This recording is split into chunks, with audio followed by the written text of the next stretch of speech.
So we're rolling, and welcome everybody to the Couch Philosophy Podcast, episode 2. Got a great show for you today on this fabulous Monday. Hopefully it's nice and warm. We've got me, your host, Reese LaRose, and my co-host, Clovis Wong. Hello. We can start. What have you been up to this past week?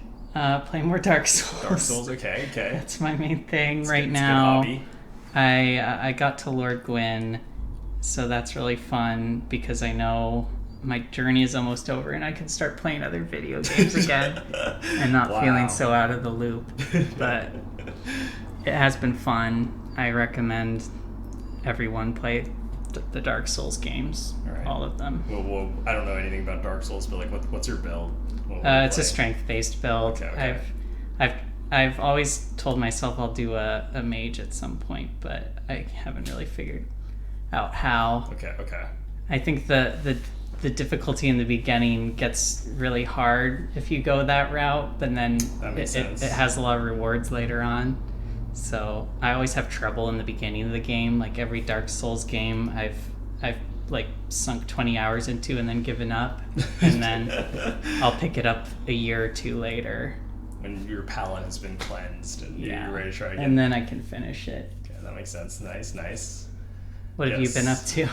Well, I've been trying to exercise more, especially since I'm going back to work soon. So I want to maintain my fitness, I guess, so I don't lose my gains.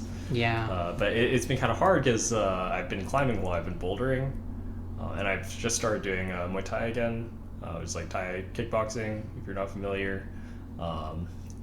And I realized this week, because I was going to go to my Muay Thai class, and I was like, oh man, I can't go. And it wasn't because my body was tired, it was because my hands hurt.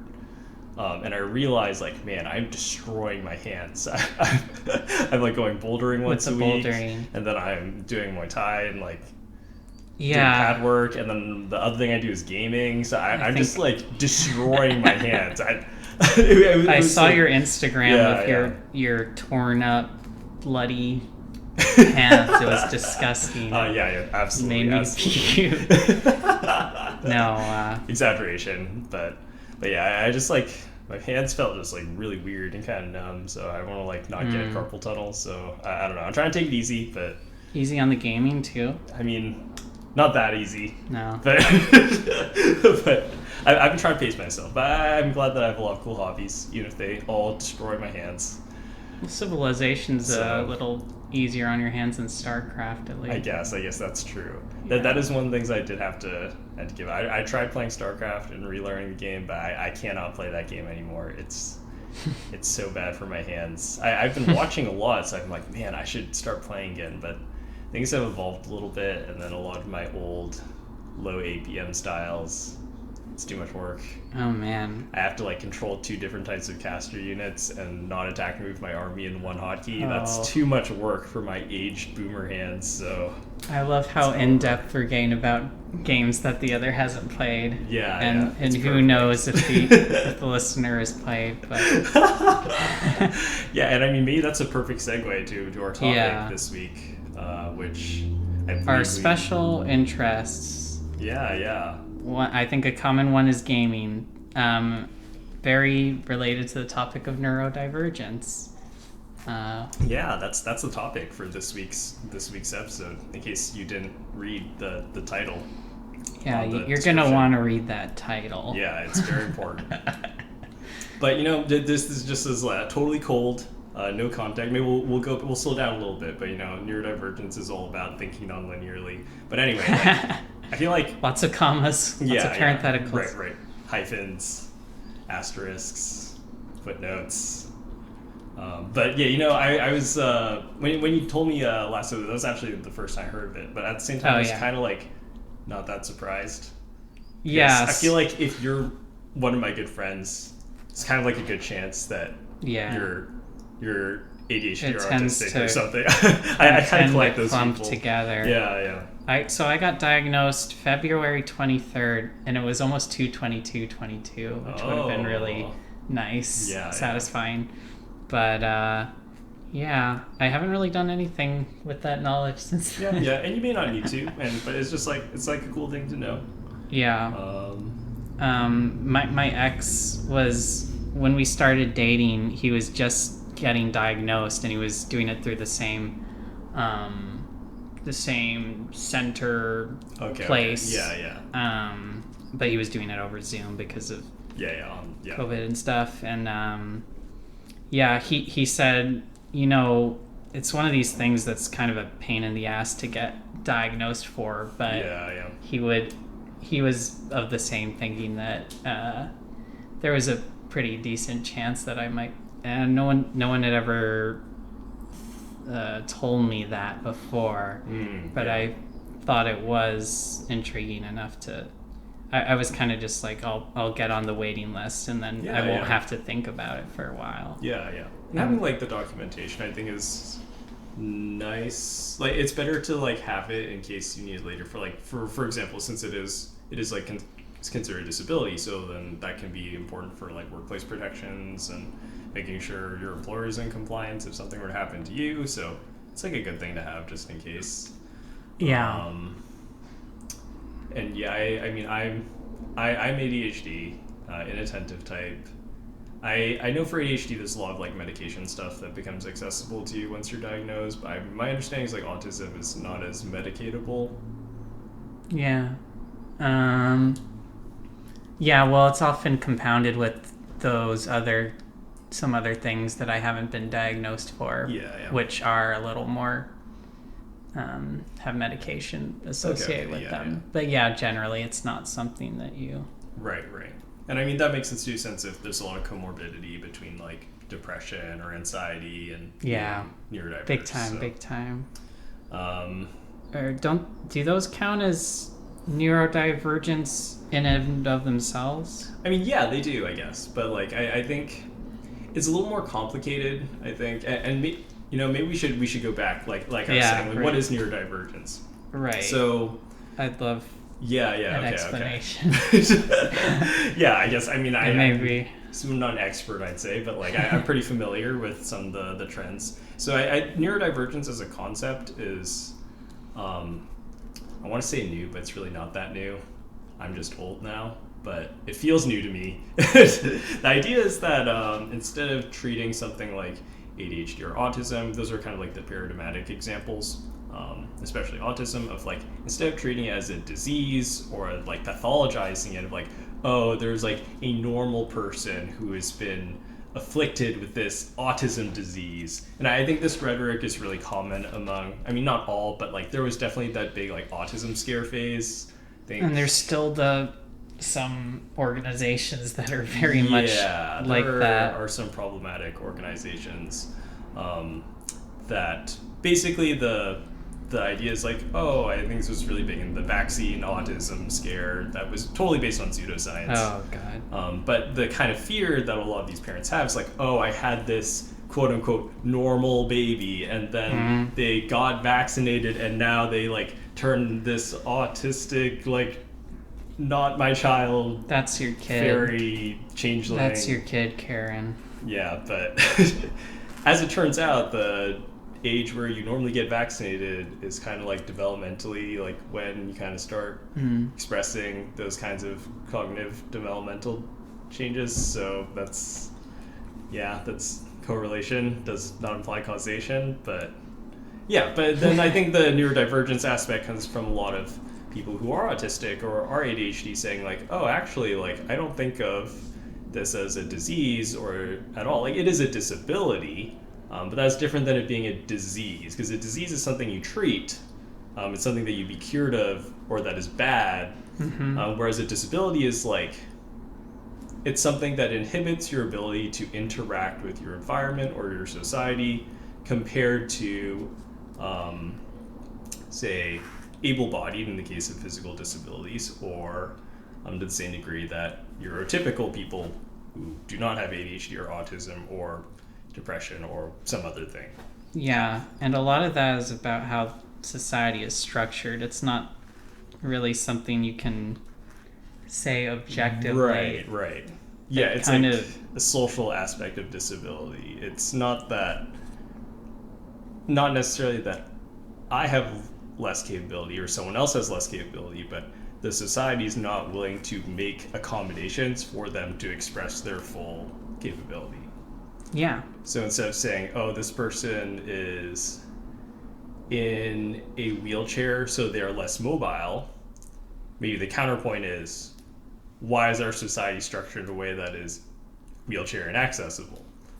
Because like this person can navigate their environment in a wheelchair and they can do that independently, but then if there are stairs everywhere and no ramps, then like what are they expected to do? And so I think it's just kind of a way of shifting the entire conversation around disability, physical or otherwise, and saying like, oh, like maybe we should think about socially what are quote unquote non-disabled people doing to actually like make sure that other people can participate in and whether it's a ramps expectations. Yeah, whether that's ramps or medication or like accommodations or what have you. So yeah, then like I think a lot of especially ADHD autistic folks in the case of neurodivergence were saying like, hey, like I don't feel like this is really a disease or something bad. Like this is part of my identity and who I am, and there's a lot of cool things about it that are worth celebrating. It's part of my identity. It's just a different way of thinking and interacting with the world and with other people. So that's kind of how neurodivergence came about, as a way to positively self-identify with something like autism or ADHD. So, yeah, that's kind of the historical context. Yeah, and it's been a really illuminating way of looking at the world, I think. And it's not something that really gets taught in schools, to my knowledge. It might be more so now. You're a teacher, I guess. You would know, but I hope so. Yeah. And then one of the things we were talking about was overlap with neurodivergence and queerness. Oh yeah. And that this is something else which you kind of have to extricate the correlation and the causation. Yeah, right. And like, which there's both. Well, no. There's definitely a correlation. Yeah, right. And then it might be more complex. So I guess to explain, since people might not be familiar, this is something recently I've talked about, of kind of just noticing a pattern of like a lot of the people we know being queer and or we live in a bubble. But we live in a liberal bubble. Yeah. There's definitely some selection bias, but a lot of the people I know happen to be both in a way that seems a little odd to me, like relative to like even among ADHD people I know, like more than the general population seem to be queer in some form or another, since it's a big umbrella term. And among the queer people I know, a lot more of them seem to be ADHD or autistic compared to, I don't know, the neurotypicals. Yeah. And the cishets that I right. So it's not like a lot more, but it's like kind of a noticeable pattern. And we were it feels significant like when you're in the middle of it. And there's so many possible reasons.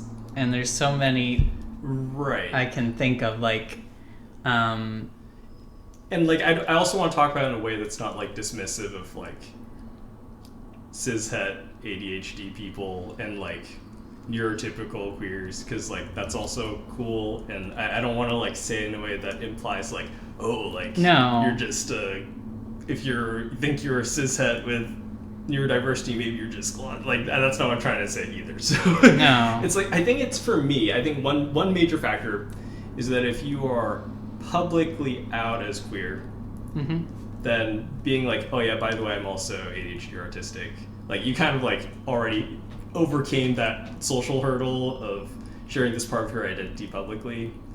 Like the barrier, if you're willing to say that, then you might as well say like, oh yeah, I'm also ADHD or whatever, right? And vice versa. Because I think so many, both of those things are so underknown or underdiagnosed. Right. Yeah.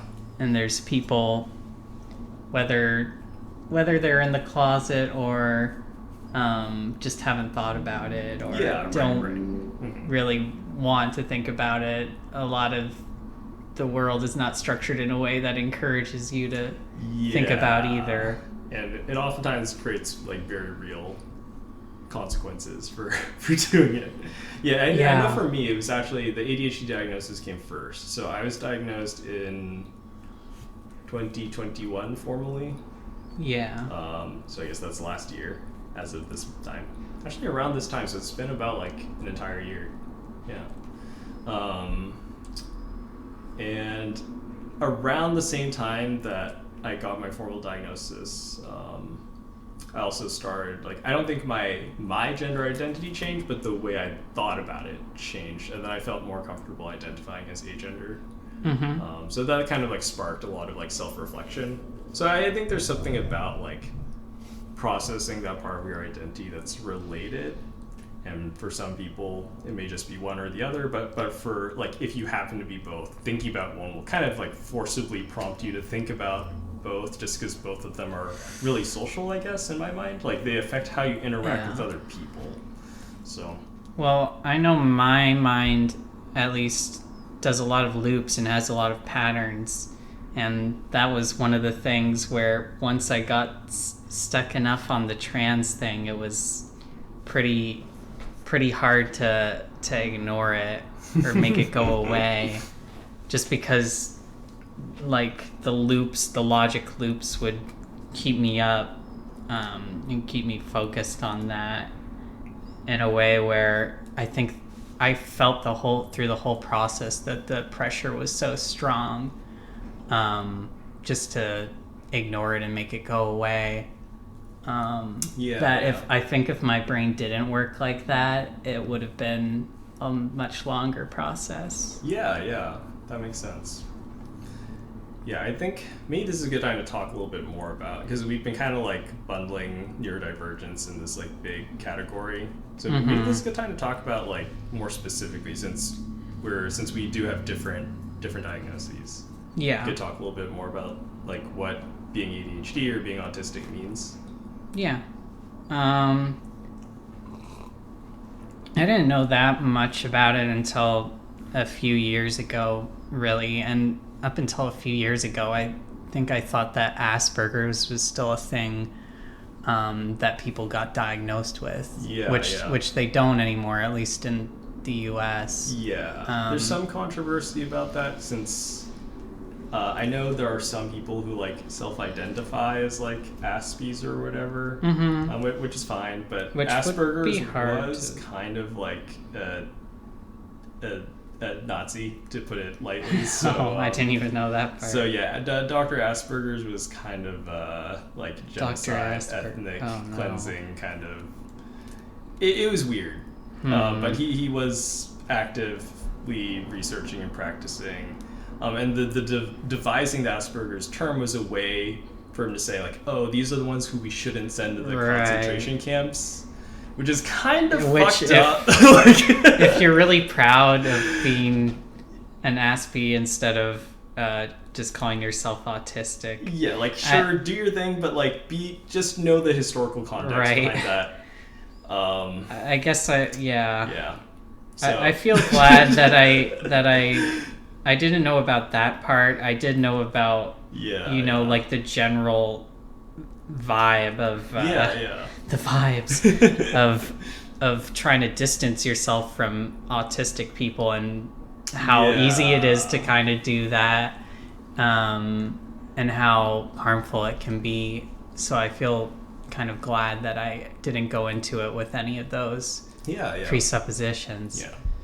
But the way, I mean, the signs to look for kind of vary, and the diagnostic criteria kind of vary along with that spectrum. So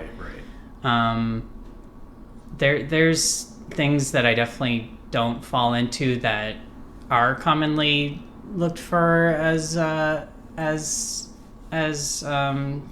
diagnostic criteria, like the way that I understand stories is a little less literal than some people, but I definitely... So that would be different than like the typical diagnostic criteria of like very literal interpretation. But not everyone falls into everything. But that is definitely... that is definitely like something that is much more common. Okay. And a lot of the diagnostic criteria also overlaps with like things that you might look for in people with OCD or people with ADHD. Yeah. But it's just manifesting a little differently. So you have to kind of look at it across the board. Right. It's like a holistic, complex thing. Yeah. In terms of patterns and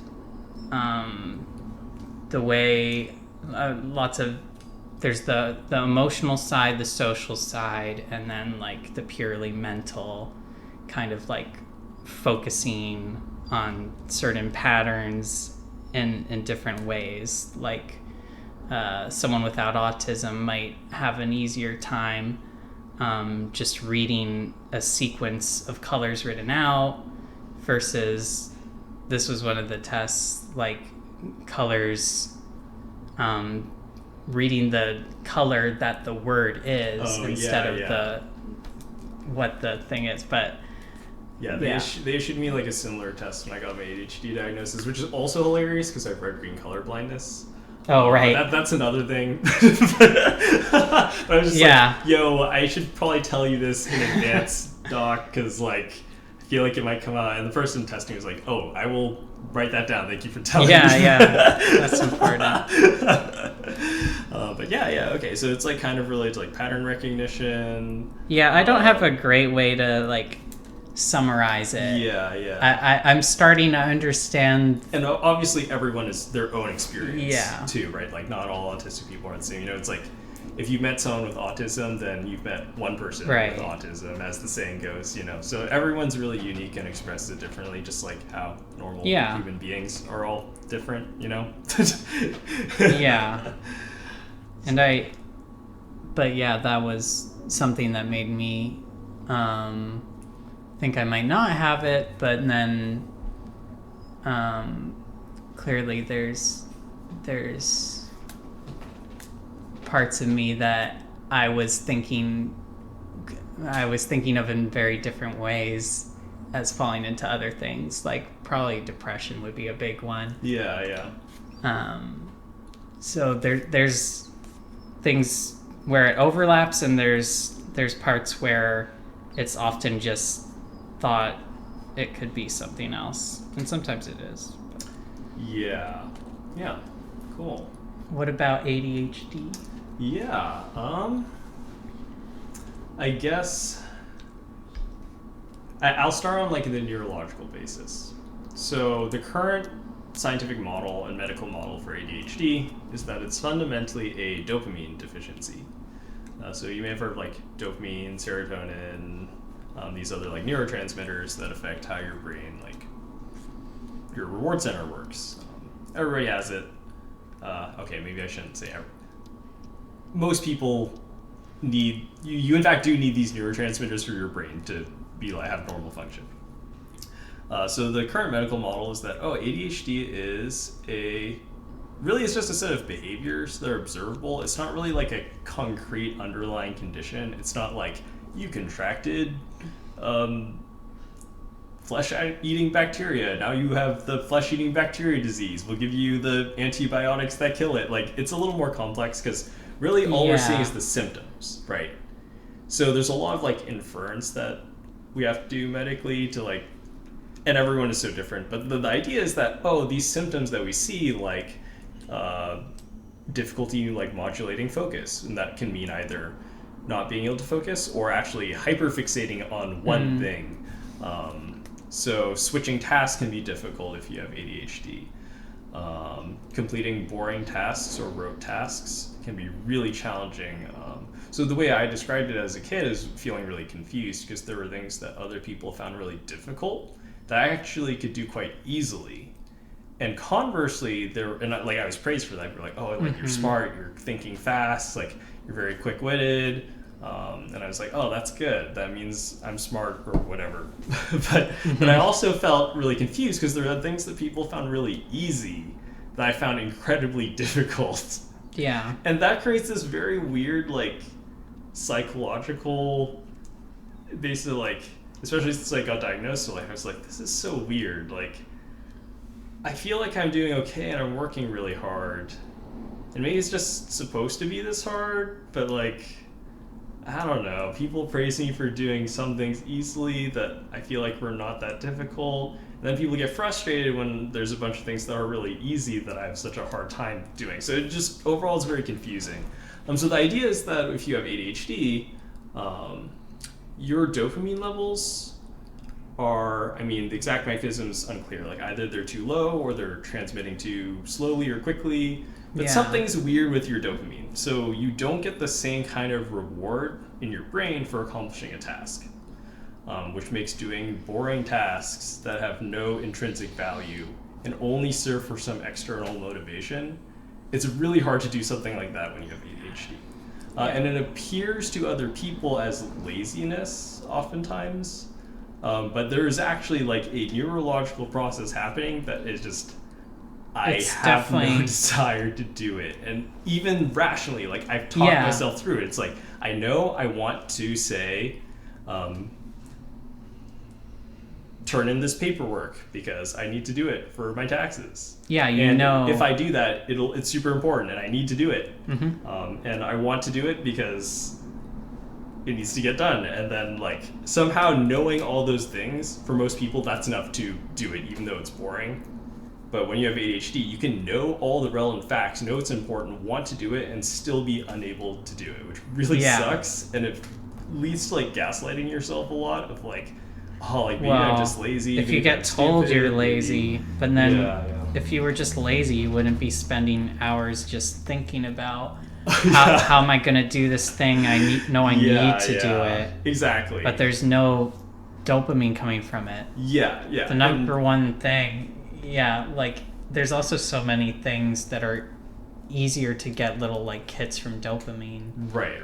Mm-hmm. That aren't just a busy task or something you're not interested in. Right. Especially if it's something you're especially interested in. Mm-hmm. Right. This might be another bit of overlap, but definitely if something captures your special interest of mine, which a lot of autistic people have, then that's what I'm going to be focusing on to the exclusion of everything else. To the exclusion of eating sometimes.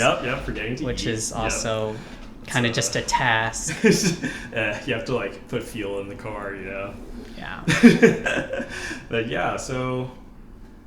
when you're, and it's also like, so when you have ADHD and you have low dopamine levels, your brain like compels you to like fill your dopamine, either by like doing something that makes you happy, whether it's like playing a game, doodling, making a snack, anything other than the thing that is not giving you dopamine.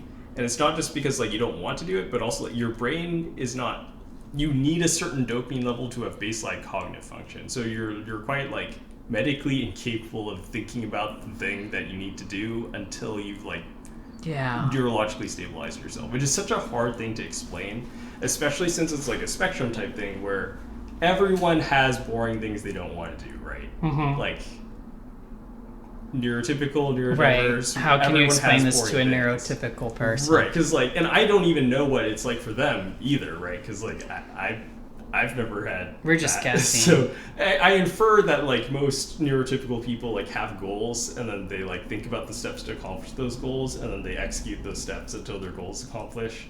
Kind of a weird concept for me, but that's it might be a little harder than that, but there's probably extra steps, but that's kind of like the cognitive basis. So that kind of goes into medication. So I'm taking like stimulant medication, and I happen to be taking Adderall, but there's like a few different brands of different formulations, and it's a type of amphetamine.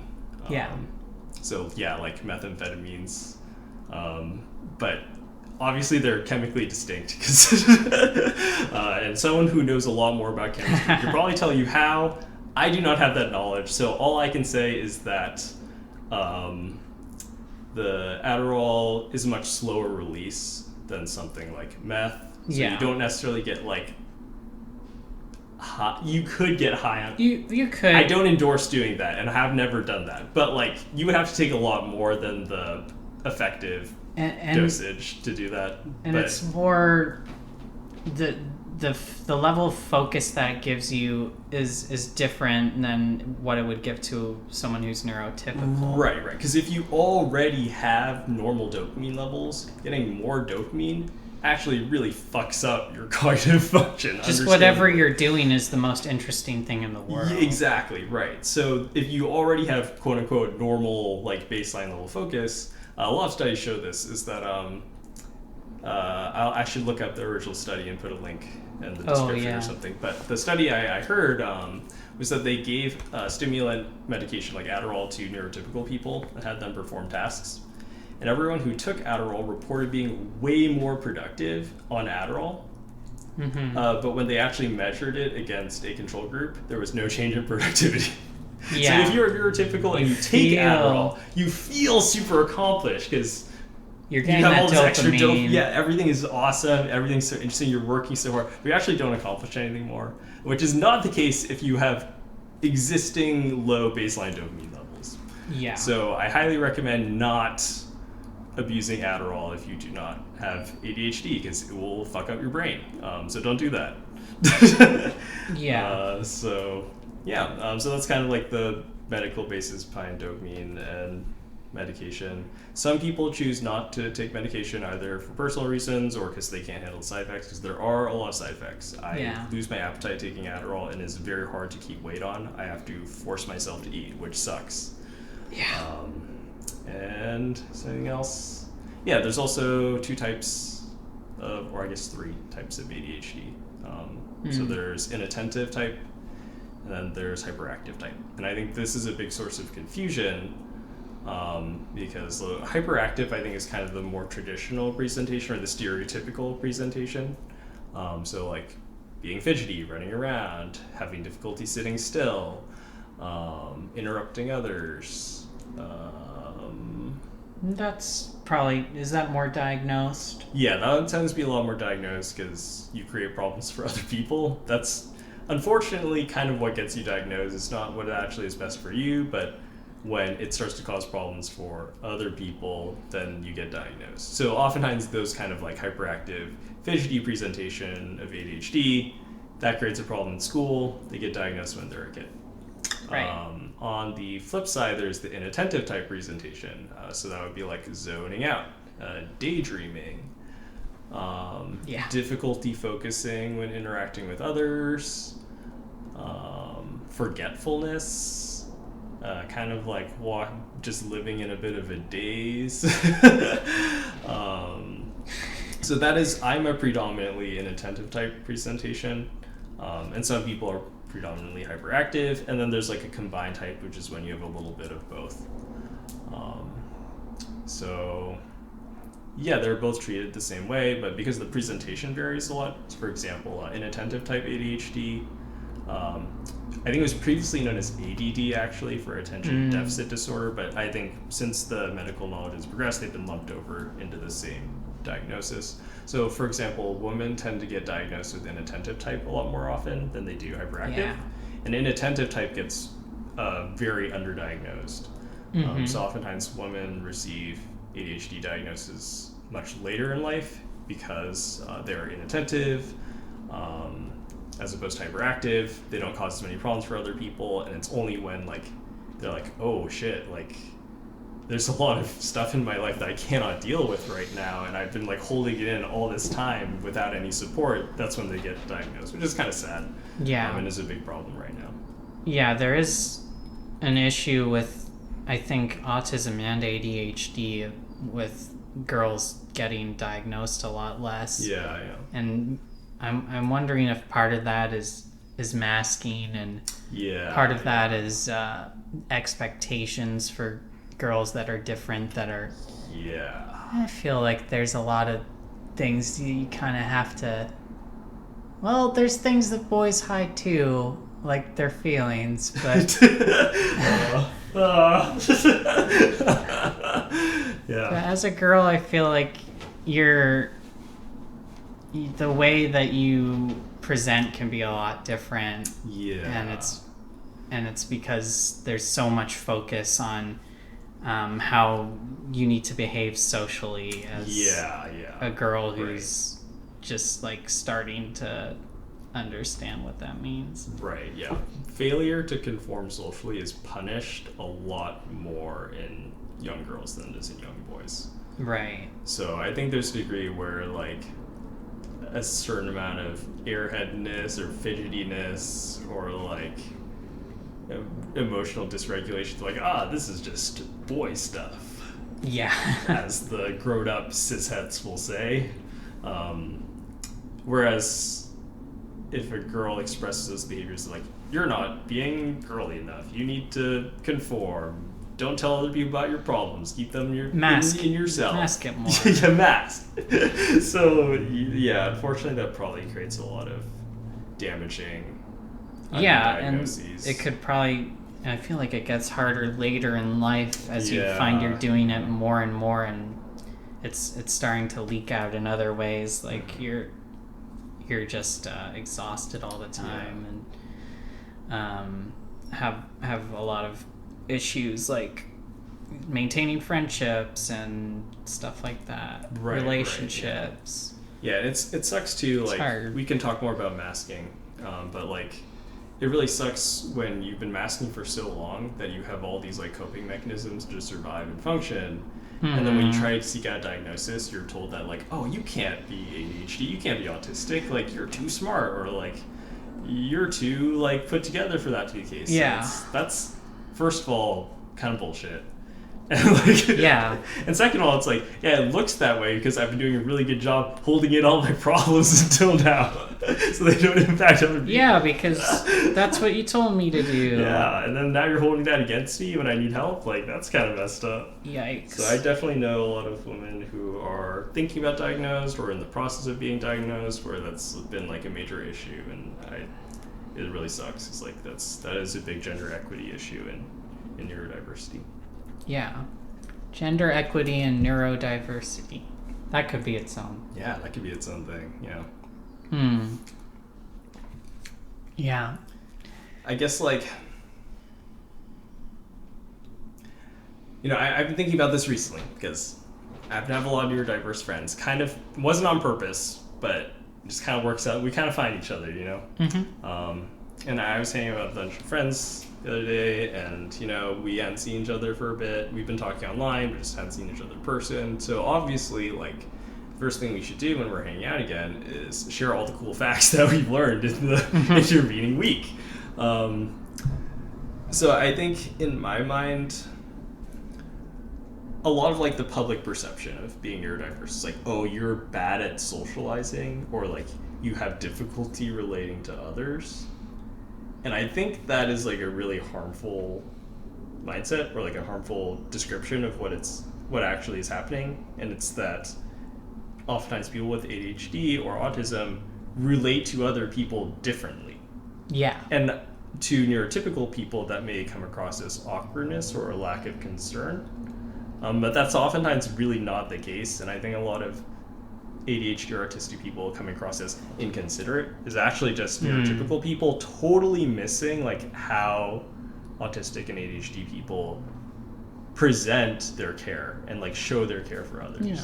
So for example, I think like the coolest thing I can do for someone is to share some darn new fact that I learned because I'm interested about it and I want to share that. And that's a way of me sharing like, oh, when I'm thinking about the world and I'm thinking about these connections, I'm also thinking about you. Like, I want you to be part of the knowledge and the world that I'm living in. But apparently it's kind of weird to like talk about your niche special interests to random people. It's a shame because that's what I find the most interesting to hear people talk about. And I think so many people have been taught not to, that they kick themselves in the it's kind of sad, and then they don't know how to make friends. You know, like, and I mean, like, anyone can be lonely, you know, so like this is not like a neurodiverse specific thing, but I think a lot of people who grow up with neurodiversity end up being a little bit socially alienated but among peers, just because like they think and process the world differently. And I think a lot of them actually end up developing like really strong friendships because when you're alienated all the time and you also have this neurodiverse thinking pattern, you are much more like emotionally vulnerable, I guess, all the time. Mm-hmm. So for example, like with my friends, we're like really close, and even when I meet new people, if we vibe, like I'm really comfortable sharing a lot about myself right away. I don't have a lot of like emotional filters that I think are a lot of neurotypical people get socially conditioned into, like, oh, you're supposed to talk about these certain topics. These are like acceptable things to talk about with coworkers, acceptable things to talk about with people you just met. Of like, oh, I work my day job at this company. I'm a middle manager. I work 9 to 5, and I really like sports, and I go golfing on the weekends, and that's my impression when neurotypical people talk. I don't know. They talk it's about a lot of neurotypical you people. go into bars. Oh, bars. That's a big thing. Going drinking. You go to a lot of bars. Is that a good bar? Or if you're queer, you know any gay bars? I mean, nothing against bars. Bars are great too. You know, love bars. It's a little overstimulating for me. Yeah. Okay. That is a big thing. Yeah, that's like overstimulation. That's a shared. There are ways in which ADHD and autism are different, but I think that's one that's shared. I get overstimulated really easily, and I kind of shut down cognitively. Fluorescent lighting is just. Yeah, I hate that. I hate how many of my jobs have had a lot of fluorescent lighting. Yeah. Is there a lot at your school? Yeah, for sure. Yeah. They haven't changed that. Mm-hmm. Yeah, that's like kind of another like ADHD thing of like, it's not that you're bad at focusing or bad at have a bad memory. If anything, it's that you're taking in too much. Yeah. In like, you know. And what am I supposed like in a Spider-Man sense, you know? Respond? What do I need to respond to in this situation? Someone's talking at me, and I'm listening to the music that's playing over here, and there's something going on over there. Yeah. We have no neurotypicals with us today, but from what I hear, you're supposed to like tune out things that are not relevant, like on the person. It could even be a person I have a crush on. Like I don't know if I feel like in the rom-com or something, you can really just focus in on this person if you like them. Okay. And that doesn't seem like it really happens for me. Not without a lot of effort. Yeah, right. That's similar to how I would describe my experience too. It's like, even when we're talking right now, I'm thinking about like the background noise of the cars. I'm thinking about like how I'm sitting.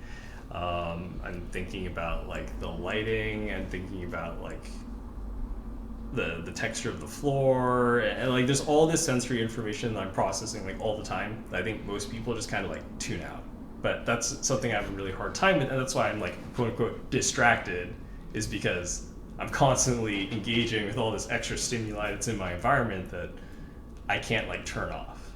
What about when you read? Yeah, okay, that's a good one. It's because like for me, and I think a lot of folks with ADHD report this, is that you get all this overwhelming stimulus, but you can hyper focus on one thing if it's engaging enough. So for example, I'll actually focus better sometimes if I'm doing another task or fidgeting. Mm-hmm. I think the stimming is like a common term for this, and I think it's like a like autistic and ADHD thing of, if I'm listening to someone, if I'm like tapping my foot or like twirling a pencil or like, it makes it easier to focus. It's easier to focus, which neurotypical people don't get, because they're just like, you're not paying attention because you're like fucking around. But it's like, no. I'm doing this so I can listen to what you're saying. Just let me do this. And the way I explain it, it's like, I could be paying attention to everything in my environment at once, and you. Or I could pay attention to me twirling the pencil and you, which is only two things, that's a right? good way to people don't get it because they're just like, you're just distracted. But it's like, no, this physical like tick is helping me fixate on the physical sensation of that thing or that tick that I'm doing, so that I can distract myself from the other physical distractions in the environment. Yeah. And that's like such a hard concept to explain to someone who hasn't. Yeah. I think I got in a lot of trouble for doodling in all my classes, but I do recall. I feel like that was when I was paying the most attention, was when I could doodle. Unfortunately, you can't doodle in gym. Unfortunate, yeah. Oh, what a nightmare. Good times. Yeah, I think maybe middle school is harder for both of us. Yeah. Not being quite neurotypical or having there be things about people, especially at that age, that were harder to figure out. Yeah. Everyone's what is this coming from? Yeah. There was probably some latent queerness on my part there too that was influencing just not understanding preteen boys or teenage boys, that you just naturally kind of gravitate towards spending a lot of time with. But yeah, especially if they're neurotypical. I don't know. Yeah. It was easier to talk to you. I think we spent a lot of time talking about Smash Brothers. Yeah. Early on, and that happened. Other games. Comics. Yeah. I remember that we talked. Oh about yeah. comics. I read every graphic novel in the school library. Dang, that's and awesome. They had definitely a better selection than most school libraries in terms of that. Yeah. Yeah. I did get some of the manga confiscated though, the stuff with the fan service, but but that was just by my mom. It's not the school's fault. Oh man, yeah. Well, that's one of my interests too. Is boobs. So leave me alone. It's fine. We all have our hyperfixations. I'm stimming. Close the door.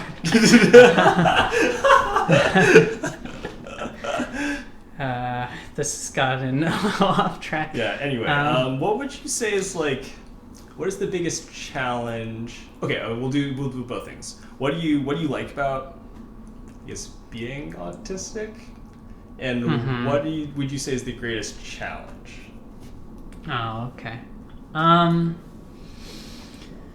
Oh man, this is a heavy question. I haven't had all that much time to think about it. I know it's been more playing recent. So if you're But- not sure, this No, fast. I can think of something. Okay, so something I really like would be my special interest, I think, because I can, if there's a sort of waxing and waning that happens, but when it's the right, time for it, and I'm really, really into this thing, it can be animating, or it can be music or something. I'm able to be really efficient and focus on that task, and I doubt that I would have been able to put out as much music or as much art otherwise if I hadn't had times when I could zero in, because there's a lot going on and there's a lot I could be focusing on. Sometimes I feel like there's things I missed out on, but at least I got to create stuff that I really care about. Yeah. I like that about you too, Reese. I think it's really cool to see you be excited about these different projects and see where they go. I get a little too excited sometimes, but that's awesome. I can talk anyone's ear off about a lot of it. Yeah. But the greatest weakness probably would be my struggles with maintaining friendships, especially long term. Maybe even COVID has contributed to this a bit too, but when I'm not seeing someone every day, or I feel like you need to be trying to make plans every week, and that's probably something that a lot of people struggle with, but I can lose. I can be hyper aware of all the people that I'm not texting or not maintaining relationships with, and yet still I'm too afraid of being received negatively, and too conscious of what I'm saying, to feel really comfortable just maintaining that constant contact. Yeah, that makes sense. Yeah, it's kind of like a rejection sensitivity. That's a common ADHD thing too that I can relate to. It's yeah, I mean, again, I don't know how normal people take rejection, but like anecdotally and like among other people I know, monumental. Yeah, and I think some of it comes out of, some of it may be like when you have really low dopamine levels, like, yeah, rejection kind of sucks like a little bit extra. It's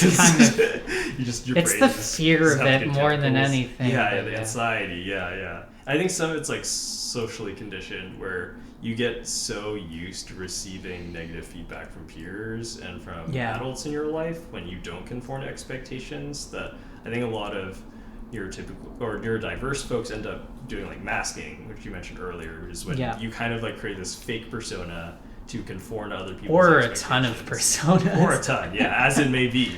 Yeah. So that's like one really common coping mechanism. So like, that sucks. Well, I'm lucky to have you in my life, because you are one of those people that I can kind of not text for months and still it doesn't feel like I've lost out on your friendship, really. It feels like we can pick back up, like with this podcast. Yeah. So it doesn't always feel like that with other people. Maybe some of those could be picked back up again, and I could start. But then that fear of it going poorly, or sometimes you already get rejected once. It makes it a little hard, and you'd rather just start over. Yeah, for sure. Yeah, I think like for my version too, I think that's definitely like one of my challenges with ADHD is like social, and it's a lot of it's like with social norms, and I think a lot of people understand a lot of social norms intuitively, but because I'm so overstimulated in social interactions, it's something I have to like really cognize about consciously.